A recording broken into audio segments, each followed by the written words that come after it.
Ouais, nous avons plusieurs circuits. Nous avons des circuits internes et des circuits externes. Quand on parle de circuits internes, tu vois, derrière moi se dressent trois collines. Ces trois collines-là, par exemple, constituent déjà des circuits. Donc, à chaque instant, lorsque des personnes viennent, on les envoie, on les amène aller se promener sur ces trois collines que tu vois derrière nous.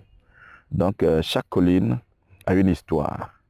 Et chaque colline détient des vestiges. En réalité, pourquoi ces collines? Aller se promener sur ces collines.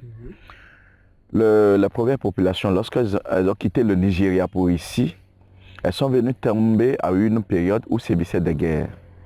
Et ces guerres ont fait que ces populations ont carrément migré vers les collines pour aller rester longtemps sur ces collines-là.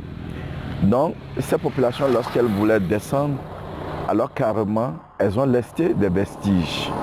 Ce qui fait qu'aujourd'hui, ça constitue des attraits touristiques. Mais à part ça, naturellement, ces collines présentent aussi des choses qu'il faut aller voir. La colline qui est à ma gauche, par exemple, qu'on appelle la colline de Tchakaloké, c'est une colline, lorsque vous allez sur celle-là, par exemple, non seulement vous avez les vestiges que vous pouvez retrouver sur les deux autres, mais et surtout, vous avez une vue panoramique de toute la région des collines, ce qui paraît très très beau, très joli. Donc voilà un peu la description d'une manière ramassée des collines. À l'intérieur du village, on fait le circuit du village. Le circuit du village, ça nous permet d'aller à la rencontre des populations, de les voir en activité, de passer d'atelier en atelier, tel que l'atelier de forge, l'atelier de préparation de savon noir, un savon très très prisé chez nous. Et c'est un savon qui aujourd'hui guérit le psoriasis. Je ne sais pas si j'ai bien prononcé le mot. Oui, le psoriasis. Ok. À part ça, on a d'autres circuits, le circuit des champs, qui consiste à amener des touristes à aller à la découverte de nos champs, les différentes techniques culturelles que nous avons. Et à part ça, nous avons un circuit qu'on appelle le circuit du marché. Le circuit du marché, ça consiste à aller dans un grand marché qui se classe en troisième position après le marché de Dantokba, le marché de Malanville, vient le marché de Glazoué. Et lorsque vous allez dans ce marché-là, alors vous êtes satisfait. Hein? On fait véritablement un bon tourisme. Hein? Il a les odeurs, il a les couleurs, il a tout que vous voyez. Hein? Mais à part ça, on a un autre circuit qu'on appelle le circuit du phare. Le circuit du phare, c'est en quelque sorte l'art divinatoire.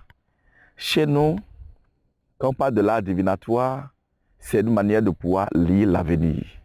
Donc il y a des spécialistes dans nos communautés depuis fort longtemps que lorsque vous dormez par exemple très mal la nuit, ou bien vous voulez entreprendre un projet, vous voulez faire quelque chose, alors tout de suite on passe voir le prêtre Ifa, et le prêtre Ifa, qu'est-ce qu'il fait? Il consulte et au vu du signe apparu, il fait la lecture et il vous l'interprète. Au Bénin, l'accueil est la plus chaleureuse. Elle est plus chaleureuse et nous, avec nos populations, on est tellement imbriqués dans la population à tel enseigne que chaque population, lorsqu'elle vous voit avec un touriste, alors elle veut tout donner. Et c'est une manière pour nous en Afrique de pouvoir partager. De pouvoir nous accueillir. De pouvoir vous accueillir. Et vous avez parlé aussi de circuits externes. Par rapport au circuit externe, nous avons Dassa. À part Dassa, nous avons les hippopotames. À part les hippopotames, nous avons une ville dans la région ici qu'on appelle Sabalou, hein, qui nous permet de, bon, chaque fois quand il y a des touristes qui viennent et que nous leur proposons ces circuits-là et qu'ils en veulent, alors on organise ces circuits-là et on y va. Mais à part ça, il y a des groupes qui s'organisent depuis l'extérieur aussi et qui nous contactent. Et déjà, nous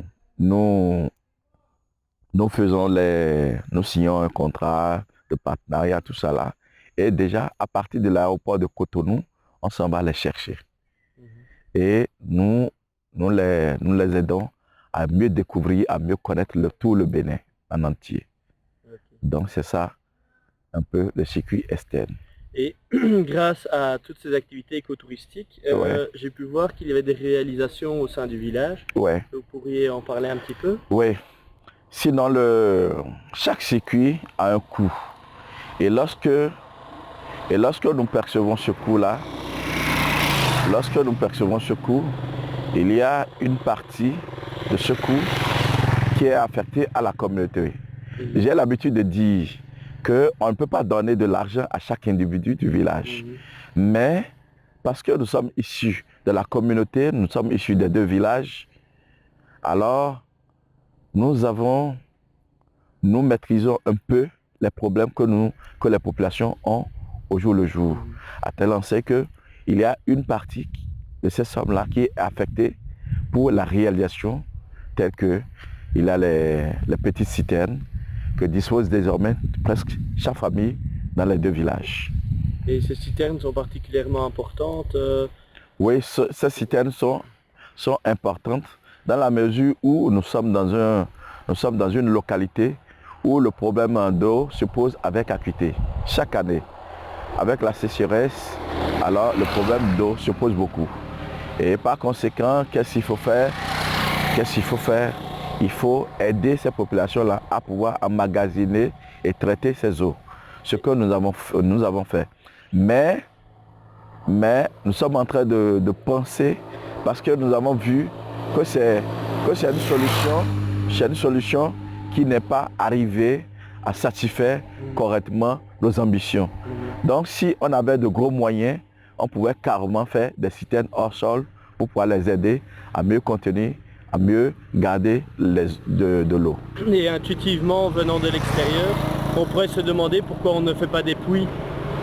Oui, pourquoi on ne peut pas faire des puits? On ne peut pas faire des puits parce que le sol sur lequel nous sommes, tu sais, il y a pas mal de collines de granit qui nous entourent.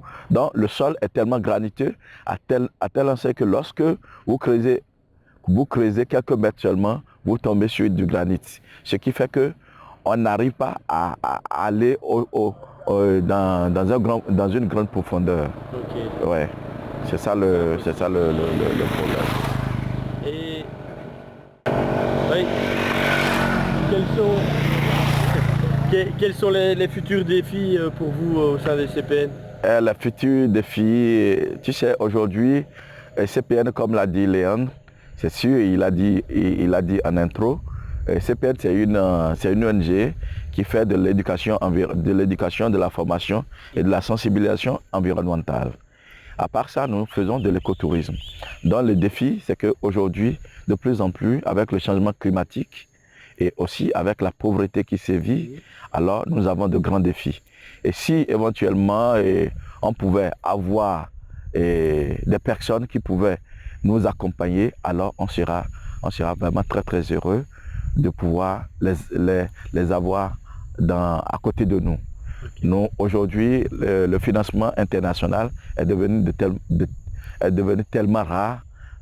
Donc, si aujourd'hui, avec M. Laurent, avec tous ses amis qui peut-être seront en train de nous voir, de nous écouter, alors qu'ils puissent venir nous assister au CPN Les Papillons, dans le village Kamaté-Tchakaloké, parce que Kamaté-Tchakaloké, c'est des hommes qui vivent, c'est des hommes qui ont de l'espoir, c'est des hommes qui veulent construire l'avenir, mais sans moyens financiers, on ne peut rien faire.